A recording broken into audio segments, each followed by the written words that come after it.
J'ai fait pour ma part le DU marketing digital en 2019 et je travaillais depuis une dizaine d'années dans le secteur culturel, dans la communication culturelle et la mise en place de projets culturels.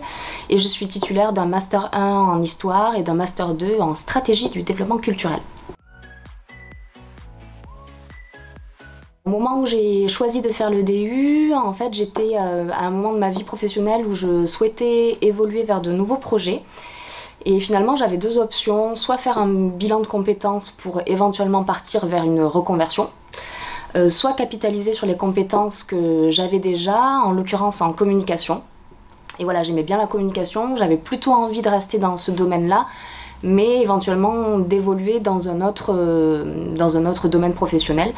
Donc c'est le choix que j'ai fait. J'ai choisi d'élargir les compétences que j'avais déjà dans le secteur du marketing et j'avais du coup conscience que les compétences dans le digital étaient de plus en plus recherchées. Donc voilà, je me suis dit que c'était une bonne idée de compléter un petit peu ma formation initiale par ce diplôme. Le diplôme m'a permis d'avoir une vision globale du marketing digital, de bien connaître l'ensemble des leviers. Il m'a permis d'acquérir une culture du digital, le vocabulaire que je n'avais pas forcément de manière très précise. Ce qui est intéressant aussi dans la formation, c'est que c'est une formation diplômante, donc l'ensemble des acquis sont validés par un diplôme qu'on peut valider du coup sur un CV et auprès de potentiels recruteurs. Il se trouve que j'ai changé d'emploi à l'automne 2020 et effectivement la formation m'a permis d'avoir de nouvelles compétences et d'avoir vraiment une connaissance des différents leviers et du coup de pouvoir dialoguer avec les différents prestataires qui nous sollicitent pour des prestations en marketing digital.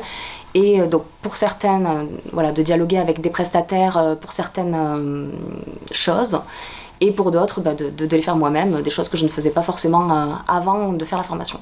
C'est le cas par exemple pour le référencement, pour les campagnes de référencement payant par exemple.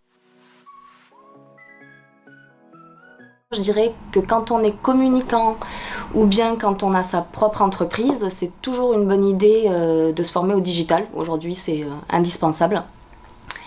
La deuxième chose que je dirais, c'est qu'il est quand même nécessaire d'avoir déjà des bases en communication, en marketing, avant de se lancer dans cette formation.